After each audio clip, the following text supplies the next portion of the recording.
Welcome to Rap in Order, the interrogation of a hip-hop album, where we take some of the culture's most beloved hip-hop albums, put them on the stand, see if they stood the test of time. Now let's see who we got on the stand today. Welcome to another episode of Rap in Order. I'm First Class Regg. I'm Taurian B. We're joined today by the man himself, Mr. Quincy. What up, y'all? He's keeping this streak going of not missing a Queen's album. Oh, yeah, that's right. That's right. What you mean? It's calculated. It's not. I mean, point. It was, but not for this one. Yeah. Queen's album, man. It is a Queen's album. How y'all doing, man? I'm doing good, man. While we're recording, today is the day of the Grammys. Mm-hmm. The Super Bowl is next weekend. Mm-hmm. The Rock came back and stole all the shine from Cody Rhodes. So we're potentially going to get The Rock versus Roman Reigns at WrestleMania now. Oh, God.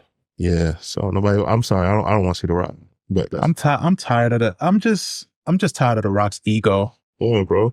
It's just too much for him. Even he writes paragraphs for everything on Instagram, all about himself. Mm-hmm. Yeah, it's bro. crazy. It's to the point now where I'm just like, damn, like.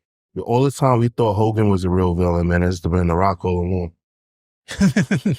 No, I mean, he didn't start as a villain? As a heel, The Rock? A heel? No, he didn't start as a heel, but he became one. It kind of made him one. In the Nation of Domination. Yeah, but no, I'm not even saying it like in wrestling terms. I'm talking about in real life. He's a fucking villain. Dwayne, you're talking about. Yeah, I'm talking about Dwayne. Oh, okay. Dwayne is a shit person, bro. That nigga, yo, bro. We're seeing he was more. cast to play Shazam's villain and said, I don't want to be on screen with him. My own movie. Bro, yeah. That's like part of the story. Yo, bro, think about that. Oh, he'll make a great American president. Imagine Red Skull was going to move. He said, yeah, I don't need Captain America in this movie. Yeah, that's crazy. That's fucking wild. What else has been going on?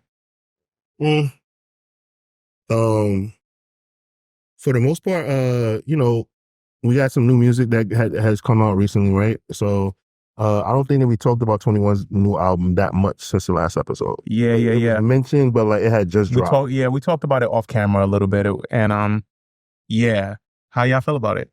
I think it's his best work. Okay, I agree. Yeah, I like it a lot. I listen to it a lot. But the more I listen to it, I'm like, I think I Am Greater Than I Was. It's probably better. But I think this album has like the sides of him that he wants to introduce to everyone. Like, the R&B side, we already saw that kind of bubbling, like with him doing IG lives. He'll like start singing, whatever. So it was cool for him to kind of merge that passion from 90s music into today. I think, and still uphold like the I'll shoot you image. I think that this is his best body of work. I think it feels the most personal. You could definitely tell like the most work was put into it, and I think like him, getting closer with Drake definitely helped him elevate his game. Mm-hmm. So I feel like that is why this is like his best, but like it just is. It's kind of we'll see. Time will tell because it's fresh. Like it's barely a month old, right? Mm-hmm. But I think that it's going to go down as like his best project. Even like projects after this, I don't think it's going to get any better. I think this is his apex. You don't think it's going to get any better? I don't think so. I think this is as good as he could get. That's crazy. Don't doubt. You never doubt 21. I told you that. I sat right here in 2016, and I told y'all. You did, and I don't agree with what Tori said. Only because I feel like he does like these concept kind of collaborative projects that I feel like he can do a lot more. Mm-hmm. I wasn't saying that as a slight. I just think, some people like they hit their peak. Like, look, Pusha T is one of my favorite rappers, but I don't think Pusha T is going to get any better than he is. And I think that happened a while ago. But it's like, I enjoy it and it's for me. Like, you get what I'm saying? I get what you're saying. Yeah. Like, I just want to give you an example so don't think that was a slight. Yeah, I know I love Pusha T, but I don't think he's going to reinvent the drug dealing wheel. He can put a project together that may be his best project. Like, speaking of drug dealing, did y'all see Griselda? I saw the first 3 episodes. Oh yeah. Oh yeah. I watched all of it. And they still left stuff out. Like of her story. They left a lot out. They left that whole what's that black man named? Charles Yeah, they left that whole romance out with that. Yeah.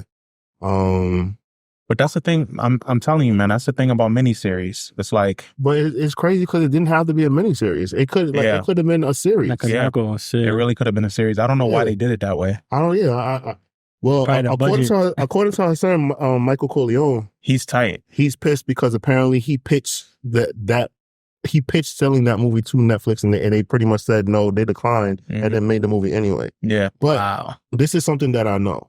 There's no script that hasn't been written in Hollywood about someone's life story. Like somebody of that. Like so it's like sometimes there's supposed to be another one coming out with J-Lo. Yeah. So with J-Lo playing Griselda? Mm-hmm. Yeah, there's one. Is one J? Yeah. And wasn't there was one with Catherine Zeta-Jones that came out before? Yeah, a couple years ago.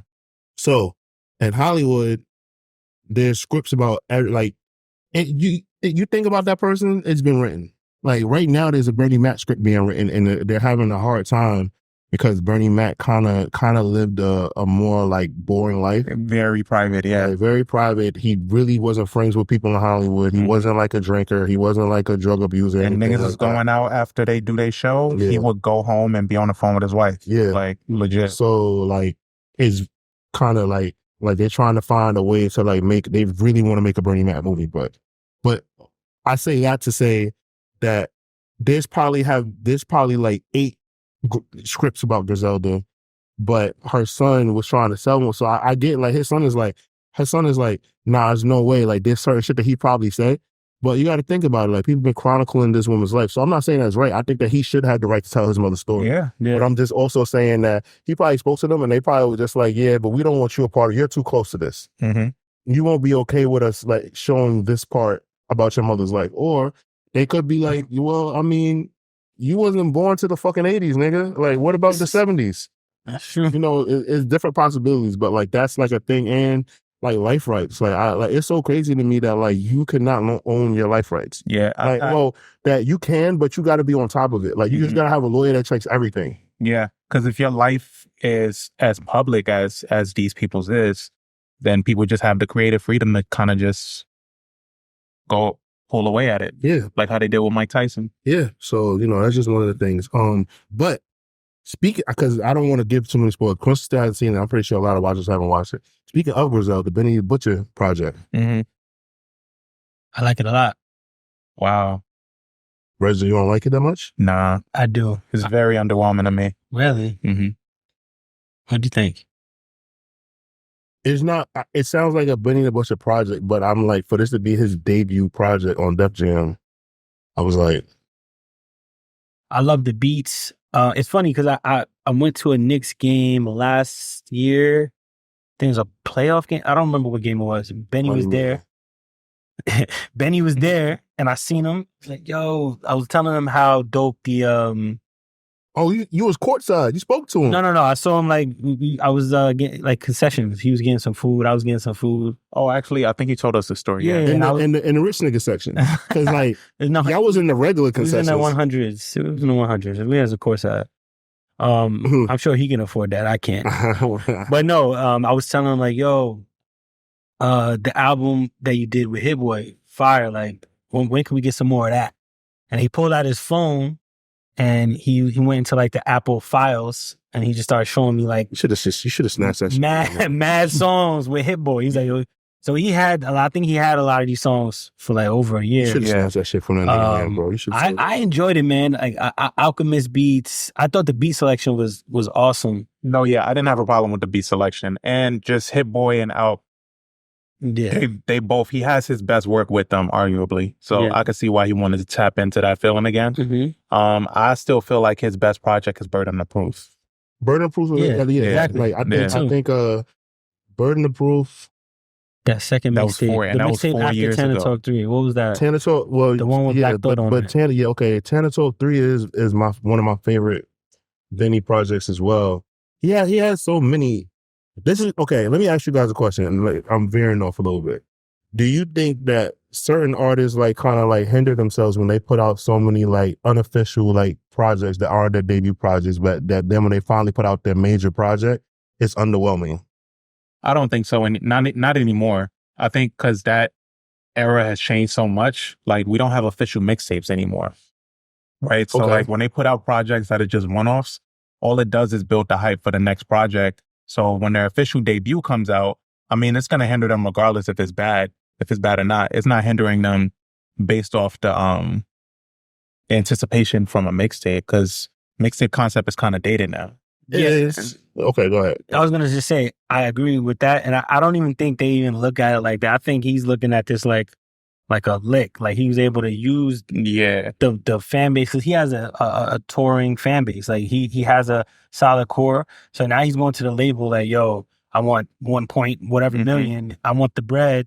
Y'all can invest in this. I don't think this is like a one-off project, no? Or is he signed to them for like a multiple album deal? I'm not 100% sure. I know that Snoop Dogg was a part of it. Yeah, he got him the money that he wanted. Yeah. But I just think that they look at it more like, at least Benny, more like a business decision. Like, those albums are albums, bro. The 10 or so, that's an album, man. Yeah. Like, he's touring off of that shit and making bread off of it. So, you know, it's not like an artist that makes that type of music is really gonna translate nationwide anyway. Yeah. Like, that time it's is only over. a hindrance when the artists themselves put so much emphasis on the debut, like true. Chance. Like, and Benny did it too. Chance did that, and he shot himself in the foot because his official album was terrible, and he did like a whole 3-month rollout for it. So, and then they spend more money. They get bigger name producers. Benny didn't really do that. He got with the same guys that he was always already rapping with. Yeah, he just had money to afford them both on one project. On one project. Okay. Yeah. Okay. Well, Regg's underwhelming. Quincy thinks it was great. For me is what I expected. How about that? Let's see. There's a lot of stuff that happened in music, but I know we gotta get into this project. So let's talk about it. I mean, all right. Because the girls are fighting. Oh, yeah. The girls are. All the girls are fighting. Like, not just the like, girls are fighting. So Nicki and Megan are fighting. Ice Spice. And then Ice Spice and Lotto are fighting. And I don't even think Lotto knew she was in a beef with Ice Spice. I don't think so. I don't think Lotto ever knows she's in a beef with somebody. like Ice Spice just said that Lotto had her video playing in the background. I'm like, yo, how do you know that she purposely, strategically did that? That's what Ice Spice said? Yeah. And there's also the backdrop of that. Yeah, like Nicki thing, because Nicki and Lotto got an issue. Nicki and Ice Spice got a relationship. So it could be. Yeah, I feel like Nicki is gassing Ice Spice like, bitch, Nicki you and that Ice bitch. Spice, Nicki and Ice Spice relationship is so forced to me though. Like, cause it's just in the arsenal for Nicki to be like, see, I support these new bitches. Like, see, I'm friends with Ice Spice. Nicki don't like none of that. Nah, she don't like none of that. Like the minute Ice Spice do something she don't like, she's gonna tear that nigga up. You know, I think it's funny though, because when me and Sarah was talking about it, she was like, damn, I don't understand why Ice Spice don't like Lotto. They both look like Proctors. They probably related. Yeah, they do. Yeah, they both need sun. They both mad hell. Definitely. But yeah, they look like they related to Whitley from It's a Different World, right? But I think, do y'all think that Meg is going to or should respond? She will. She should. I feel like it ain't going to be like a whole song. It's going to be a bar.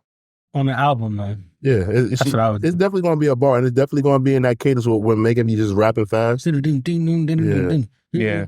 She's not gonna, Nicki shot herself in the foot so much throughout this whole process of this diss record. Yeah. She's going to be like, bitches wearing paint, they snatching their wigs. I don't think Meg need to say anything else. But I did see somebody with it wasn't somebody. Azalea Banks has a theory that the beef between Nicki and Megan is over Jay-Z. That basically, like, Jay-Z, like, and Beyonce distance themselves from Nicki, and because she's with a pedophile, and then, like, you know, she was like, they adopted Meek Mill, who she says abused her, and now they have Megan as the new rapper girl, and like Nicki is jealous because she's not getting that attention. Yeah. And she said that makes sense. And she said that basically to a lot of young women in hip hop, Jay-Z is like Daddy Warbucks. Like, he is like the guy that like make sure like Like everybody looks at what he did for Rihanna and they're like, I want that for me. I see what he did for her. He just, and Hov spoke out and basically co-signed Doja Cat too recently. Cause he heard her verse on that Book of Clarence soundtrack. Yeah, it was great. Amazing. Did you hear that shit? I didn't hear that. Yeah, the one on Book of Clarence is like, that's like her monster verse. That's a really good verse. Yeah. Yeah, you know she's all about the angels and demons right now. Yeah. It's a really, really good verse. Yeah. But anyway. Let's get into this album. Jeffrey Atkins. And yes, right on that, right? So the artist that we're doing today, the artist's album that we're going to focus on is The Last Temptation, and it's by Ja Rule. It was released November 19th, 2002. This was his fourth album, and it was led by 3 singles, Thug Lovin', Mesmerize, and Rain. The album sold 237,000 units in the first week. Mesmerize was the most successful from the album, even making it to number 2 on Billboard's Hot 100. Despite the success, the song made the list of Blender's 50 worst songs ever that year.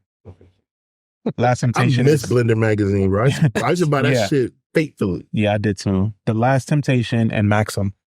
The Last Temptation is it's his highest album to date, highest selling album to date, despite, not having the wow, I didn't know that. Yeah, the hits that Pain is Love or Rule 336 had. Coming off What's Love, I'm Real Remix, Irv and Ja leaned into the whole melodic formula more. And this was the year of Ashanti, you could say. This was 2002. Her debut was also that year. So it was a lot of big things happening for Murder Inc. at this time. But then also Curtis was coming out in 2003. So they already had their beef brewing. And I think this album, as we'll get into, was kind of the lead into knocking Rule off his grid a little bit. Okay. 2002, I had just moved to Atlanta to finish high school. So I was in 11th grade. So this project, I'll be honest with y'all, I only listened to this project one time when I was in high school. Right? Because like I moved down to Atlanta and I was becoming like immersed in what was going on of the times down there. So like, I was really getting into like T.I., Gucci Mane Jeezy wasn't even out yet. Like it was like T.I., A Bone Crusher, Little John mixtapes. Dipset was heavy at that time. Like, so that's what I was really like into like locally and shit like that, because Ja Rule was becoming such a pop star, and not in a slight, but like he was crossing over so much. I was just like, I just can't, I can't. So I just remember like significantly the first time I saw the video of him and Bobby Brown, and I thought it was fake. I thought it was like a spoof. Cause I was just like, yo, what the fuck is Bobby Brown doing? And then like, I was like, oh, this is a real song. And I was like, oh, this is dope. Like, okay, I know this sample and everything like that. But this project for me was just like significant because I only listened to it one time, but I remember listening to it and me saying like, damn, I think it's a rap for Ja Rule, but not realizing all of the things, all the events that was coming afterwards. I was just saying like, some rappers, their run just ends. Yeah. And that's what I said to myself. I was like, yes, because I've never fully enjoyed a full Ja Rule album. He always has hit songs. Yeah, right? He always has. But then you listen to the album and there's no substance on the project. And sometimes like it feels like Ja Rule is like a manufactured person. Like I'm not being funny. I really think that like I'm not saying like he's like fake, because obviously people know him from Hollis and shit like that, but like he was raised Jehovah's Witness, and then as a teenager he started rebelling. But I don't think that like the reason why a lot of his music doesn't don't connect. I'm sorry I'm going on a deep dive, but I'm just telling I'm just telling you why like a teenage Taurian didn't connect with him.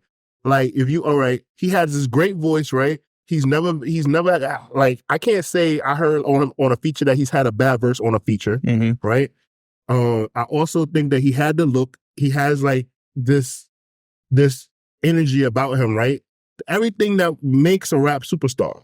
But then again, you listen to his music outside of like his pop songs that are supposed to kind of be about nothing because they're pop songs. When you listen to his albums, ain't much there, bro. Yeah. It's like his albums are Blonde Bimbo albums. Like It's this is an airhead. Yeah, his albums are like very much built off the singles, and after the singles, it's just like, all right, I got you out here. Yeah. But There's no substance, like there's no soul in his project. And it's weird because it's just performative. Because you watch the Put It On Me video, he's in the shower crying and shit. Like you're just like, damn, this nigga's passionate. But then you listen to his album. Damn. I'm sorry, like, and I actually fuck with Ja. And like I said again, Ja Rule is one of the few rappers that have held his own with Jay-Z and DMX on many occasions. Mm-hmm. Right? Like he's a talented rapper, but I'm just saying that he comes off a bit soulless when he makes his projects. It seems like an empty vessel, like he's just told what to rap about, and because he is a capable and very good rapper, he can get it done. I don't think he's told what to rap about. I think he has a real talent for what he knows people are going to gravitate to. Okay. So like that instance, he was able to capture that in like the early 2000s. And I think that was really big for him in the time because it was kind of left of like what was happening. So it was like he was able to stand out with that. And they just leaned into it a lot more than they probably should have. And it got the formula just dried out because they overdid it. And before one last thing, I realized the problem for me is that because I know how he started standing next to Jay-Z and DMX, and then basically like him taking the route of like what will be said is like a Nelly or a Flow Rider, like it's kind of like what the fuck, yeah. Like because then we know what came afterwards, and 50 Cent definitely took his formula, right? Mm-hmm. Definitely took it, but 50 Cent still kept a certain kind of edge about him.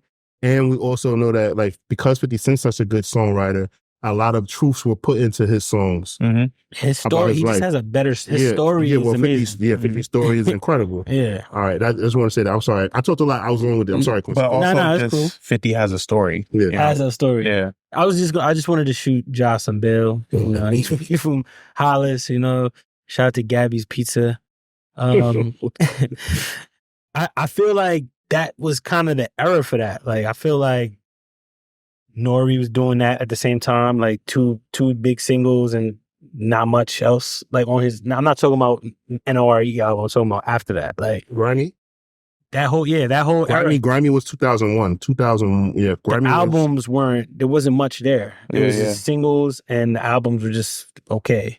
I feel that way about some Nelly projects. Oh yeah, Nelly definitely. Nelly, like a lot. That was the thing. Like, the Irv was probably pushing that. Yo, we got 3 hits here, and put it out. Fuck it. Yeah. Well, we had just got Blueprint, right? And then we still had We are Still Mad At. Mm-hmm. Look at you. Like DMX's Great Depression was. Was it Grand Champ or Great Depression? Grand Champ wasn't great. Grand Champ was his 5th album. That was his 5th, so was it the Great Depression then that came out in 2002? When was and then there was X? Or was it and then there was X? I think. And then there was X. Gonna give it to you. What album is that?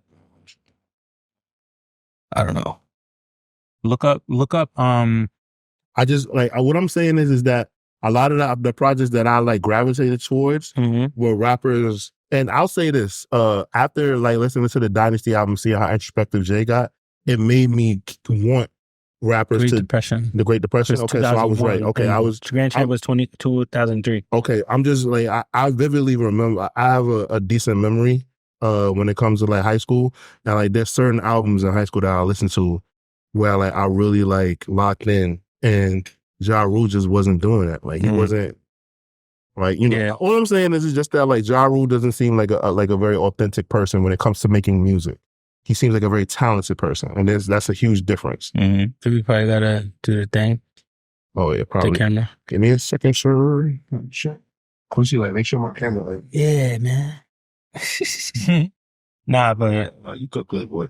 My man just roasted y'all. Yeah. I was laughing because I was thinking about we almost got in a fight with Ja Rule at Greenhouse. For real? Yeah, Tell the story, nigga. Nah, I'm not telling that story. Why not? Nah. I'm gonna tell you what I remember. Nigga, you brought it up. Quincy. So back in my days when I was a club promoter for Burn It Down Group, shout out to Alvin in Charlotte. I love y'all dearly. We met Quincy I met Quincy because Alvin hired them because Quincy and his friends had a electric hookah company called Captain Hookah, and it was really dope because they would take actual like liquor bottles and turn them into hookah, but it was electric, so it was actually healthier and like less like I guess it was like it was permitted because they didn't accept coal in Greenhouse. Right, they didn't accept coal. It was permitted, and it was a lot, and it was not as addictive, I would assume. Right. Long story short, one night Ja Rule came in, and Ja Rule assumed that the hookah was included with his bottles. Yeah. With that being the case, Ja Rule, like, they asked Ja Rule to pay, and he looked at them like they had, like, each of them had extra heads attached to their bodies. And then, after, like, he got mad about it, proceeded to say that their hookah wasn't good. He said their hookah sucked. And am I right? Am I remembering this correctly? Like, he basically tried to say, like, well y'all hookah ain't shit anyway after, like... And basically he was like, he's not paying us to go talk to the management and get it from them. And right. He was like, nah, man, you got to pay us. We're a separate entity. But shout out to Ja Rule. It was funny though, because that happened a lot with them, because people would come, and because of other venues that just, offer hookah and bottles and shit like that, they assume that, and like nobody would ever like decipher it and like want to make a difference. And I remember one time talking to Barry about it. Like, yo, we keep having these problems. And Barry's like, listen, man, it's not my problem. These guys just need to pay. If they don't pay, we should just make them leave. I'm like, Barry, like, but who's going to tell, who's going to tell? Barry's the owner. Yeah, like, who's going to tell, like, some of these people to leave? And he was like, I know, man, it sucks, man. And that's what he had to say about it. Hey, man, it is what it is, but... Yeah. Shout out to Jeffrey. Shout out to Ja. That's crazy. Okay, so for this album, I kind of even like the intro. I had just kind of absolutely applying that pressure. Like, you could tell he feeling the heat. Like, and let's get back to the fact that 2002 was just so happened to be, I think the best rapper of that year was probably Eminem. Oh yeah, most likely, right? Yeah. Oh, yeah. 8 Mile soundtrack was that year. The beef with Murder Inc. was heavy. No, it wasn't. It was not yet. Yeah, it was on the rise. All we had was Life's on like the street 50 stuff. I smell pussy. Yeah, Life's on. But 3 months after this album, everything hit the wall. Everything changed. Yeah, everything. And this was kind of the prelude to that, right? Because Ja, you could tell he's feeling the heat a little bit with this intro. He's just like, yo, nah, y'all niggas, he was talking his shit a little bit. Yeah. But then he gets to what he knows best, which is the hits. Goes into Thug Lovin', with Bobby Brown. He said, did y'all see how he said that he recruited Bobby for this? He said he was watching a thin line between Love and Hate. Oh, word. And then there was a sample. Man. There was a Stevie Wonder song that came on. Oh, yeah, it's Tevin Campbell. Yeah. So like when that came on, and then he saw Bobby Brown, he was like, "Yo, nah, I need to work." Oh my God, that's a fire story. Yeah, bro. You say he needs to work. Because I watched that movie, and I'm like, "Yo, that's a Stevie Wonder song." Like, that's Tevin Campbell singing as a cover of a Stevie Wonder song. The fact that he put it together like that is that's literally what he did. That's dope. But Thug Lovin', I always liked the song, man. I mean, BT had a program for, I don't know if we have like the Gen Z viewers. Or BT, they had a program called Access Granted, and Access Granted gave you access to rappers making music videos. And it would give us a behind the scenes take of everything coming to fruition. And I just remember that shit being legendary. Them trying to get the helicopter, them when they landing it, Bobby hopping out, doing the fucking kick. Crazy. The lights in the street. Yeah. That was crazy. Bobby dancing in the street. Yeah. It was dope, man. It was a dope. And like Taurian said, like a lot of it didn't feel real. It didn't feel like it was a real song. But it kind of became a thing of legend too, because I think in a moment people didn't really appreciate the song, but now it's a hit.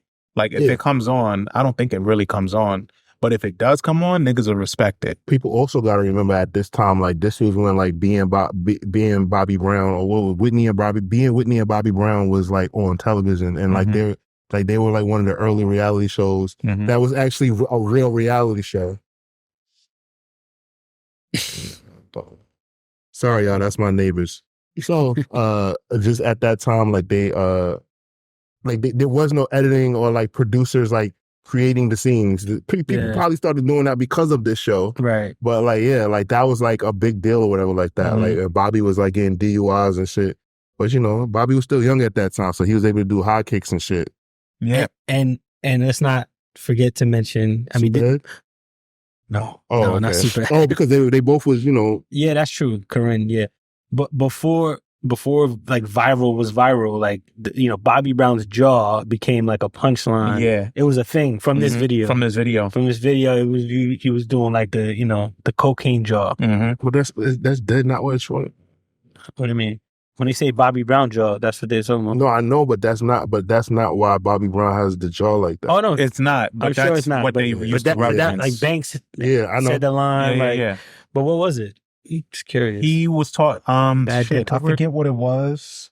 But I think he it had something to do with. They have a toothache and like he didn't get it taken care of. Yes, yeah, like yeah. That's what it was. In the book, he talked about that. He talked about it. Got it. Like there was something that happened. Yeah, like with his tooth, and like at that time, like, you know, he was like a rich addict, and he just didn't do what he was supposed to do, and like it permanently ruined his jaw. Damn. Yeah. At the same time, he was. I'm sure coke has something to do with it. Yeah, coke is involved, but it's not from. It's not, but because like you get what I'm saying. Maybe it created negligence. Yeah. On a drug binge. But okay, of Ja Rule's single like hit singles, where would you like? I'm not like, you don't have to do a deep dive, but where would you rate this like high or like low as far as like his like singles? Living It Up is way better than this. Yes. Put It On Me is better than this. Yeah. I Cry is better than this. This is better than Between Me and You. This is better than Between. Yeah, this is better than. Yeah, this is better than Between Me and You. What about Rainy Days? Yes, I don't like that song. It's so crazy. I don't like that song. Yeah, I loved Auntie Mary era. I think Mary's sexy, cougar Mary J. Blige was cool, but she seemed rude. Auntie Mary seemed like she would give you a hug. Damn, I don't know. This is better than you think. This is better than Holla Holla. Holla I Holla. like Holla Holla. I like Holla Holla. Okay. Well, Can I Get It is supposed to be his song. What about that? No. Nah, Can I Get It is better. Yeah, Can I Get It? Yeah. All right, so this is like lower tier. Yeah, it is. Okay, cool. It's still a hit though. It is a hit. It is a hit. One of his other hits on here that I never personally liked was Mesmerize. Mesmerize follows up after Thug Lovin'. I just always thought it was corny. Oh man, this is like the definition of a commercial. It's so commercial. It's gross. Yeah, and it's crazy because like what Irv Gotti was doing was like a watered down version of what the Hitman did. Yeah. He was basically just taking certain songs that were like, you know, already popular songs on the radio and like recreating them. And like Ja Rule has such like a unique voice that I feel like he hasn't really tapped into yet. I don't think Ja Rule really tapped into like what he can do with his voice for like working with like other artists and stuff. Like, so, you know, Irv Gotti is at the peak of his powers, and Ecstasy is what fueled it. Mm-hmm. Yeah, it was a perfect marriage, like with the Ashanti project. Mm-hmm. Like he was doing it very well on there, but this is not. Yo, bro, like saying that Ja Rule was like an untrained Teddy Pendergrass. That's crazy. Yeah, I love when Ja does the crooning. Like it's cool. That's what I was saying off mic. I was saying I felt like I don't know if he was trying to prove something, but like he should have stuck with that. Like stick with what you're good at. Yeah, because he tried to like it became a punchline. Again. So I think exactly since it became a punchline, it kind of became difficult to It became difficult to wanna do something like that, you know. And I get that. Like that's just like you know, somebody making fun of like Chris Cross wearing backwards clothes after a certain time. Yeah. Like, do y'all think he wanted to try other shit, but he kind of just pigeonholed himself? Yeah, and I think he's very dependent on, like, because he's so loyal, he's very dependent on Irv Gotti. Mm-hmm. So I think that a lot of things like he just won't do without Irv. Like he has like, and it's cool. Like they came up together and Irv believed in him. So I understand it. And how much money he made with Irv. Yeah. But I think that Irv held him back a lot. Like, and I think his arrogance, like he's just an arrogant dude. Like I mean, he basically turned out Fast and Furious. He could have been a part of the family. Mm-hmm. Yeah, Luda was talking about that or Drink Champs. I was watching that yesterday. Yeah, man. Ja Rule could have been in the family. Yeah, I bet you he's kicking himself now. Now we got Ludacris. I'm saying, like, I'm just saying, It's like, true. who, like, It's true. it's the family. It's kind of crazy that he turned that down. It's the family. But okay, so this next song, Pop Nigga, and it's produced by the Neptunes, made me realize I had never heard Ja Rule and the Neptunes together. yeah. Song's terrible. This song is not very good. I feel like Pharrell, like, literally was like, hey, man. Hey man, we on the chart. Like 2002 was big for Neptunes. Yeah, bro. Yeah, like he gave him like the worst of the Yeah, batch. bro. Yeah. Like, he gave him like the worst of the batch. I don't even That's think crazy. at this time frame that Neptunes were making beats specifically for people. They just had a whole pack. Yeah, And they would just reach I just in think and just that's. be like, yo, I just think that was a waste. Like, because also like the Neptunes were charging a ridiculous amount of money. So you mean to tell me, Ja Rule, that you know what I'm saying? Like you were using it because like they told a story about how like they used to get money from Leo Cohen at Def Jam and shit like that. So I'm just like, you wasted some of this album's budget on this beat of all like what? Why would a Neptunes track not be your lead single, you dickhead? it seemed like they probably weren't in the studio together. No, they weren't. Yeah, You he could probably tell they weren't. Yeah, he just got the beat and made a song. Mhm. Yeah, it sucks. And then that leads into like, this was the talk of the town at that time, man. The Pledge, Yeah, featuring Nas and Ashanti. Sample. The sample's pretty prevalent, right? So Tears Tears. by Tupac Amaru Shakur. Mm-hmm. Yeah, man.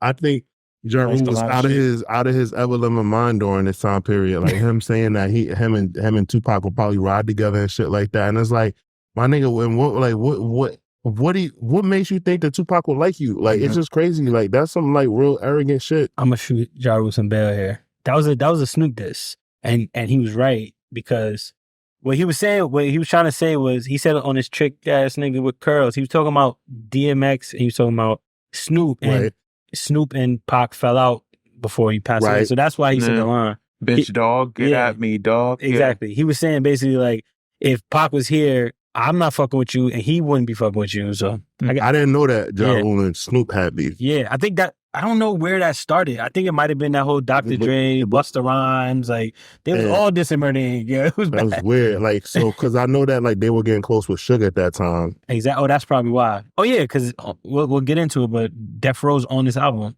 Okay, yeah. But like, okay, that's like you just taught me something. I'm a historian. I didn't know that like he had smoke for Snoop. Yep. But yeah, like that like you wanna know what? I fully understand why Jay-Z like won't even fucking be in the same room as Ja Rule. He would embarrass him. Yeah, so ain't going hard on that. I'm not. I'm just saying, like, think about a lot of the shit. Think about a lot of shit that Ja Rule has done over the years. Like, because you gotta like Jay-Z to an extent is like a loyal person. To an extent. Like I get it, like Jay-Z kicks things to the curb. But think about all the corny shit Ja Rule has done, right? Like he always had like a soft spot for Irv Gotti because Irv Gotti was there like early in his career, right? But like with Ja Rule, he was like, yo, I don't gotta fuck with you. Irv, I'll shoot you some bail because like you was like there, like you like if you wasn't for you partially, I wouldn't even have this career. So he always give Irv like a pass. Yeah, he does. But Ja, he's like, nigga, I don't gotta fuck with you. Fucking come on. Yeah, he don't really be in spots with Ja. Well, they took that one photo. Yeah, that one photo of playing pool and shit like that, and you can tell like that shit was like fucking scripted. They was just like, listen, Jay, please just do it. Ja's gonna come DMX. X. Yeah, because X wanted to play. He wanted to play Jay and pool because he was like, I need to get some money out you guys. But yeah, like all I'm saying is yo, man, like what the fuck, bro? And this is and I feel like after they recorded this was when that conversation happened. Oh yeah, I was gonna say you gotta talk what about conversation. the conversation where Irv told Nas like, "Yo, let's go to Baltimore. let's get the whole Murder Inc. Let's get a bus, put the album on the side, and just drive through the hood." And what he say, like with bags of money, he was saying some ignorant shit. Yeah, and Nas was like, "Yo, but what if we die?" And then Ja Rule took a pull of the blunt and said, "So we die together. We martyrs." Yeah, that's one. That's why changed his number. Changed his number and went to Africa. And Steve Stout told him, he was like, "Why the fuck would you tell Nas some shit like that? Nas, you want to record his albums and just go on vacations in Africa?" That nigga Nas was like, "All right, y'all niggas, y'all got it." That's not what I want. It's fucking stupid though. Like of course it's stupid. It's smart, but no, like if you only like you don't even gotta be smart to know that was stupid. I'm sorry, like you don't have to be smart to know like yo, bro, that's wild. Yeah, and even just I don't even know why Irv would jeopardize his relationship with Hov and do something like that's this. That's a whole nother aspect. Because he was power hungry. He was like, and he was on drugs, so this was drug fuel. But like I think that Irv Gotti just felt like invincible and felt like, yo, I'm going to do everything. I'm going to have the biggest, strongest label. Also, he was competing with Dane, and he wanted the biggest, strongest label, but that's also like clown behavior. And I think that's why like Irv Gotti don't really, get like the full, you want to know what? Irv Gotti and Ja Rule are the guys who, they're cool and like people like them, but like sometimes like they always got to make sure like that people know like that they're doing something, no matter what. And like sometimes they drive it home a little bit too. That's like some like you wouldn't say that's like some Diddy shit. It's different, or that they're part of something. Yeah. Diddy is like you got to know that I was part of it. Well, usually I don't. Diddy is like the master promoter, but like it works for him. Ja Rule and Irv Gotti, it don't work for them. Like they're all three are obnoxious, obnoxious, right? But with Diddy, like for some reason, I think we accepted that it's a part of Diddy's brand, but we didn't accept that it's a part of Ja Rule or Irv Gotti. Yeah. So when Diddy's promoting something, we know he's the promoter man. Like this is what he does. This is his thing. When Irv Gotti and Ja do it, it's like, yo, what is wrong? Like stop. Yeah. Like we don't. Like I don't think that people. Like I mean, obviously some people get mad at Puff, but like, I think that. For the most part, like we know that, all right, he's like Puff is like selling like you don't know what it is?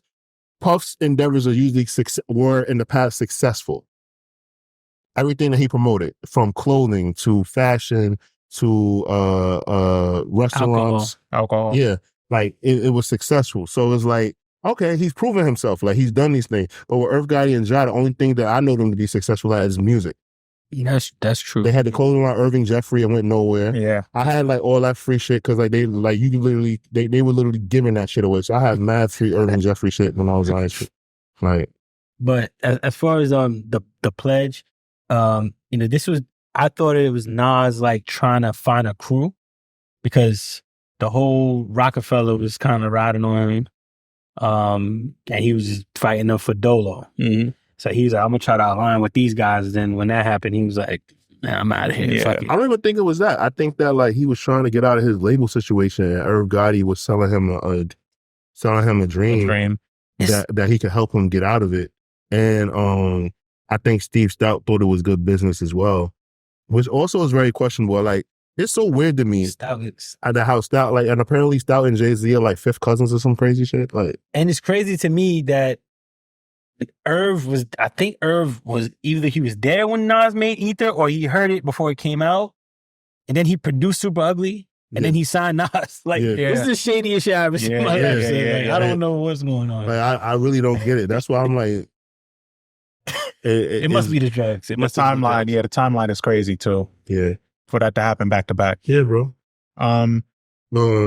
What else is after Let's that? see. Oh, Murder Reigns. I think that's is fire. Yeah, I like that Africa sample by Toto.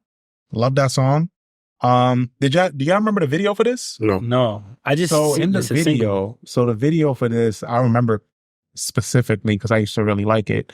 Because at the time, if you guys remember, they were facing a lot of charges, right? With the, with everything going on. So they kind of did a reenactment of them going to court and everything like that. And then they had an FBI agent that was investigating Murder Inc. And the FBI agent was played by Patrick Swayze. What? Yeah. Patrick Swayze. Yeah, it was That's Patrick crazy. Swayze. It was like right after he died. It was like one of the last things that he did, and Shit. and they put it out because it was connected to this album. So it was crazy. It's like, yeah, one of the last things you did was a Murder Inc. video. I just watched Roadhouse the other night too. Yeah. Yeah. And even the song, so Murder Reigns, for the album, they had to rename it. They made them rename it to just Reigns. Yeah. Because they were gonna be called the Inc. from here on out. That's right. So, and that was probably due to the court, the trial. Yeah. They didn't want to be associated with that. Boom, boom. This song is fire. This song is fire, man. Bro, all right. This is where we start dipping off again. Nah, okay, so I'm gonna skip Last Temptation. Last Temptation, you know, It's like a mess. It's a mess, but it also. So I have a lot of family from Queens too, right? And like one thing that I do know is that like cookouts in Queens are like legendary. Like that's like a thing. Like and like you hear like the music you hear keep rising to the top. Rising to the top. Like that song belongs to Queens. Yeah. You know that, right? Mm-hmm. Like that song. Quincy, I know you. No, I didn't know that. Nah, that song is like a Queen staple. So Kenny Burns, you keep rising to the top is like a Queen staple. Like that's like I don't know like who I guess the Supreme Team made that like staple. Like yes. Yeah. No, yeah. Oh, that was before my time, but I just watched like documentaries. Yeah, like Kenny Burns. Doc. Yeah, it was like is it Queen's Day or it was one of those parks that they used to have like a big barbecue, and that was a song that used to get the party going. Yeah, so like Kenny Burke's still alive? I think so. That's why when 50 did Summer Jam, he did the free. He started with the freestyle over and that. And Nas came up to him like, "Yo," he was like, "Oh, yeah," he was hyped. Yeah. That's why. But I like summer cookouts in Queens are like a big thing. So like Irv and Ja doing this, and then him saying like we about to get DJ Irv. Like I was like, oh, they going for those kind of vibes or whatever like that. I know that much right about Queens when I was a kid. But Murder Me. I want to know what the fuck was this album's budget because they just wasted samples. Yeah, I like Murder Me though. I do too, but I just Murder Me felt like a good Ja Rule song. I just wanted to know why is Irv like, yo, I want to remake it. Like, cause I'm like, yo, a lot of these artists don't like rap and don't be clearing the sample or saying that they want 100% of the song. So what the fuck is the point? And Cadillac Top bodied this shit. Yeah, Caddy. Yeah. I think, but no, you're right. Like these samples on here. Yeah. You want to name? Can you name the sample? Anniversary. This the anniversary sample. Yeah. Yeah, man. I don't even know what's making them be like, yo, yeah, no, we need this, because it feels super intentional when you listen to it, and then that follows up. The Warning follows that, Terrible. which is pretty boring. Trash. Honestly, the rest of the album is trash. Yeah, bro. Kind of just dip off. Crooked Eyes verse is fire on Connected. I get it. The collab made sense. Yeah, it made sense. I get it. What they was doing, I understand. Like like they were getting very close with Suge and Suge was trying to make a united front against the music industry. And there's like a lot of conspiracy theories as to why like his him and Jay Prince were trying to make a united front, and Irv Gotti was a part of it. If I'm not mistaken, Diddy was not involved, or like he wouldn't show up. I think Jay-Z and Dame said like this is stupid. Obviously I think Master P wasn't interested. I forgot. There were like some people that was just like, yo, y'all are fucking nuts. Like we're not doing this. And I think a lot of Southern label execs like Birdman, Master P was like, this ain't gonna work. It's because Suge was there. Like anything with him didn't feel like a legit business move at the time. So and a lot of people say that the reason why like Suge Knight's misfortune started was because he went against the hands that was feeding him, because he thought that he Jimmy was Iovine, Jimmy Iovine, like because he basically like thought that he could muscle his way through things like he already did, but like Jimmy Iovine was like, I got my golden goose, I got Dr. Dre, I don't need you no more. And it's crazy now that you mention that they were beefing with each other on the same label. Jimmy Iovine probably had to choose like, yo, I'm going with M. Yeah, pretty much. M50. And it wasn't hard to choose at that time. There's a Suge Knight docu-series or documentary. I forget where it is because there's like 3 of them, where like he talks about his relationship with Jimmy Iovine. And I'll be honest with you, it's like kind of like mind blowing, like that he used to like spend weekends at Jimmy Iovine's house playing football and shit. Like they were close, like they weren't like casual, like front, like And then all out the blue, like he just stopped fucking with Suge. But like Suge was like having meetings with these guys and like knew how to talk to them. He wasn't like this big hood dude that didn't know how to talk. Like he was in these rooms too. Yeah. It just so happened that he just got caught up like after Tupac died, everything just started spiraling out of control for him. Yeah. Did anybody listen to Suge's podcast yet? All I see is clips, and I don't think I have the patience to see an AI Suge Knight talk. No, it's actually him. He's on. No. Well, I know he's on the phone, but like whenever you see the images on social media, it's an AI video of him and Dave Mays. Yeah, it's dead. Yeah, Interesting. And I hate how the AI is dressed, so it pisses me off. It makes me not want to listen. I also don't know if it's because whether or not it's because I'm not on Twitter anymore, but I don't really see AI stuff taking off like how it was before. Like videos and stuff. Like, you know how people was wilding with the images and all of that shit? Taylor Swift is about to single-handedly and probably end the whole AI shit. What's she doing? Somebody posted a video, a picture of Taylor Swift getting fucked doggy style. In the Kansas City in the Kansas City Stadium. It's like an AI's her face and then like her ass out and shit. And she said some shit? She's sawing. No, she's sawing. Oh, yeah. And like basically now like a bunch of actors are like speaking out against AI. And it's funny because that's literally what we want to strike for. Yeah. So if we known this, all we needed was for Taylor Swift to do something? Yeah. Powerful white Like, woman. nah, it's really funny. Like when I went to go film the other day, we was talking about that, and like this Italian chick, her name was Denise. She was like, if we had known that, we could have just fucking copy and pasted that bitch's face onto something. I was like, whoa. Yeah, this thing John made a song Easy called on Tay-Tay. E-America. Oh, yeah. Oh, this is pretty bad.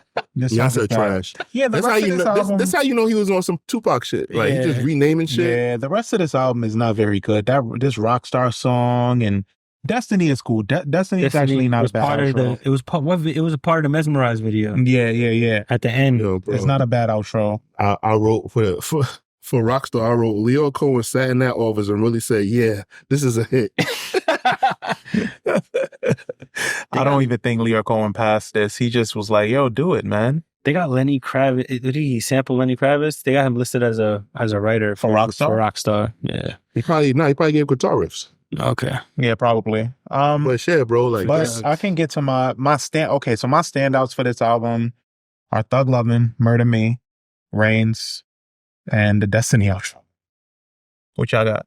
I got the same, and then The Pledge. I like The Pledge. The Pledge and Thug Lovin'. That's only those songs that I would need to listen to from this project again. All right. Let's get to rating. Damn. I can go first. I'll go off rip. I give this album 2.5 waffles. Outside of the 2 singles that I named, like this album sucks. This album is ass. I think that Ja Rule, like I said at the beginning, like he made a soulless project and he was just like mailing it in. This album probably should have been a lot better for the status that he was at. For this to be his best-selling album of all the albums that he's put out, this is his best-selling album. You would think that, but like it was just that he was just coming off of like the songs with J-Lo and stuff like that. It happens, but no, like, Blood in My Eye is a good album. 336 is my favorite Ja album. But all right, I just want to preface this by saying I never listened to this album in its entirety until preparation for this podcast. So while I'm listening to it, by the time I got to song number 6, I'm like, yo, this shit is fire. Like, I'm like, yo, I've never heard this. It starts off heavy. And then after that, it just like it falls off a cliff. So it's 13 songs with a one intro and then a short 2-minute outro. That was Cool and Dre did Destiny, by the way. That's interesting. So I feel like I'm gonna go with 2.5. Like it's good. like right down the middle. All right, good. 2.5 waffles. Yeah, we 2.5 across the board. That's what I got for this too. But I kind of feel like I can lower it, to be honest. To a 2? But I'll rock out and just give this a 2.5. I think for Ja, like knowing the albums that he had before this, like this was a dip off. And Taurian brought up a good point earlier where he doesn't just have a solid piece of work that's like good all the way through. Like he doesn't have, I don't know, what's your essential Ja Rule album? Like what's the album that you would take Recommend as somebody? Yeah. I would give it Rule 336. Yeah. Pain is Love. Pain is Love. Pain so is Love. It's always between those two. Yeah. Because Pain is Love and Rule 336 is like he was finding his groove with like this melodic shit and trying to balance both. And in Pain is Love, he leaned all the way in. But yeah, man, I don't think this gives me the best part of Ja in any way. You know, this is not a necessary album. It's not necessary. I could go lower, but I'm gonna just rock and give it a 2.5. All right. Yeah. But of course, we're curious to see what you guys think. So just let us know in the comments if you listen to this album. What do you think of it? Let us know. I'm First Class Reg. I'm Taurian B. And we're out of here. Catch you guys next time. Dun dun.